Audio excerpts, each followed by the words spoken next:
Hi folks, it is time for lecture 3. Oops.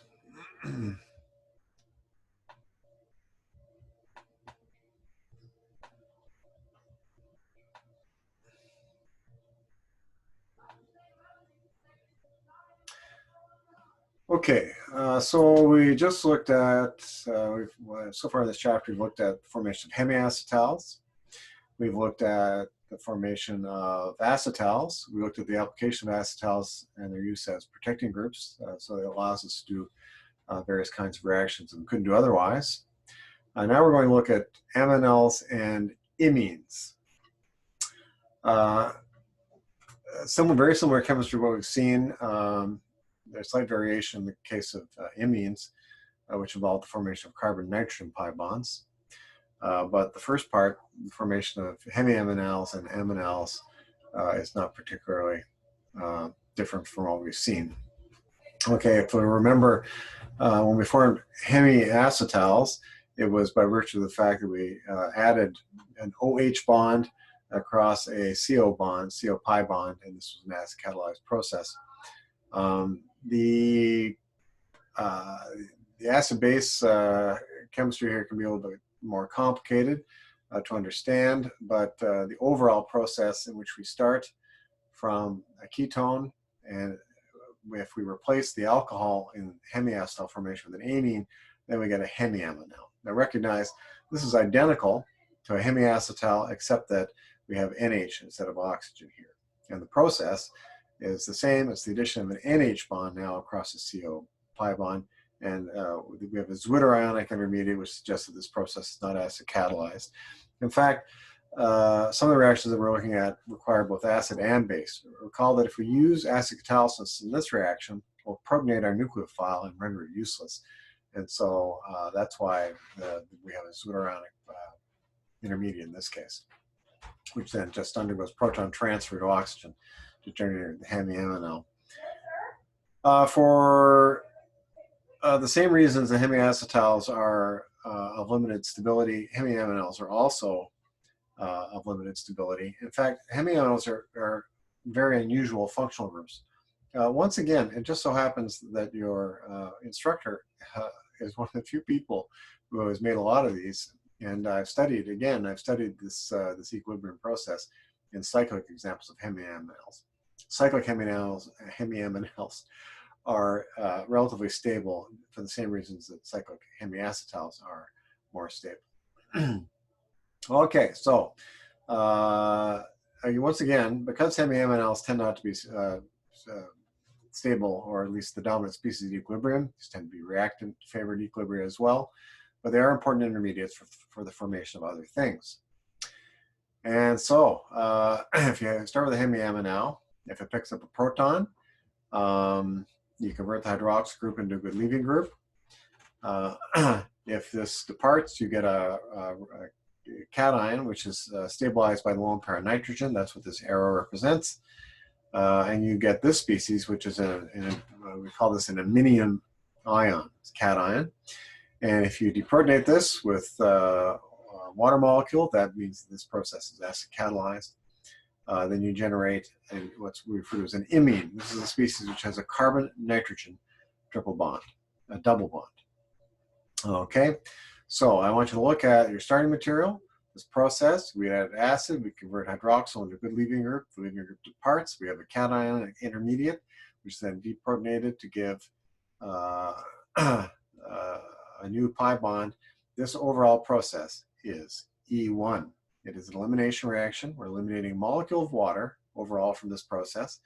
And we have a carbon-cation intermediate. This process is just E1, except instead of forming a carbon-carbon pi bond, we're forming a carbon-nitrogen pi bond. And so that's how we form. This is often how CN double bonds are formed. Okay, so the formation of the hemiacetal, the mechanism is identical. They've actually skipped a few steps here, which I told you not to do. They suggest these proton transfers are all at the same time. I have trouble with thermomolecular processes because the entropy of activation for these reactions is usually pretty grim. but we'll forgive that. It can be used as a short form. The second reaction is trivial. This is the autoionization of alcohol. I have no idea why they've included it here. Okay, so again, if for the formation of the hemiaminal from here to here, if you have too much acid present, you'll protonate your imine, and it won't be nucleophilic. At the same time, you still need acid to carry out the E1 process between the hemiaminal and the imine. So what do? Well, you actually you try to, since you must do both in order to go from this point to this point. It's best that you have the conditions slightly acidic, and so between the pH of 4 to 6. Essentially, at this pH range, you're kind of in the buffer range of your amine. So you have acidic species present and basic species present. That's really all a buffer solution is, and so that's how we conduct these reactions, and they're okay. Acyclic imines typically unstable and rapidly hydrolyze. That is true. Conjugated imines are generally more stable, and recognize that imines can be conjugated. If R is an aromatic ring, then this would be a conjugated imine. If this group or both of these groups are aromatic rings, then these are relatively stable imines. Otherwise, imines are prone to hydrolysis because the CO double bond is stronger than the CN double bond, I believe, is the driving force of this process. Great. This is another example of a reaction which you can drive in either direction depending on reaction conditions. Okay, so if you use secondary amine in this process, you get to an iminium cation that does not have a proton on nitrogen, so it can't be deprotonated from on nitrogen, so it can't form an imine. However, if there is a beta proton available, you can pull this proton off and then form a carbon-carbon pi bond and move this pair of electrons up onto nitrogen as a lone pair. This generates a species which is known as an enamine. Enamines are useful species because they're actually used as nucleophiles, carbon nucleophiles, because the lone pair, which is not shown on this nitrogen, is delocalized in this pi system. Nitrogen is an excellent pi donor. So it actually makes this molecule, this end of the carbon-carbon double bond is quite nucleophilic, and will actually add to aldehydes and ketones like a Grignard reagent will. But that's chemistry that we're not going to talk about. This was chemistry that was pioneered by Gilbert Stork, a very famous American organic chemist. There are many variations on this theme. If you use hydroxylamine as your end nucleophile, you get something referred to as an oxime, which has this structure. If you use hydrazine, which is two NH2s grouped together, you get something called a hybridizone. If you use this molecule, which is semicarbazide, you get something called the semicarbazone. These are all simply examples of using different types of nitrogen nucleophiles and forming different kinds of carbon-nitrogen double bonded products. Unfortunately, we don't talk about the context of why these are important, except for the example of the hydrazone, which is kind of unfortunate. But, you know, if I had more time and a whiteboard, I could do that for you.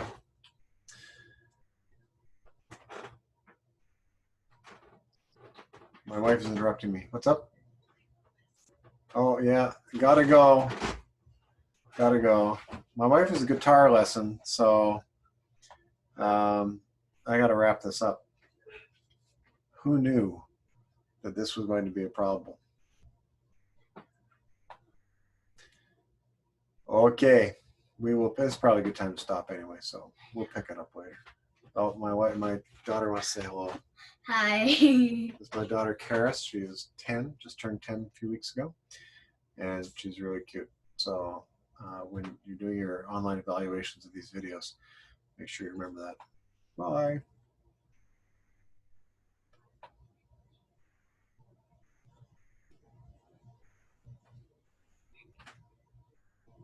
What?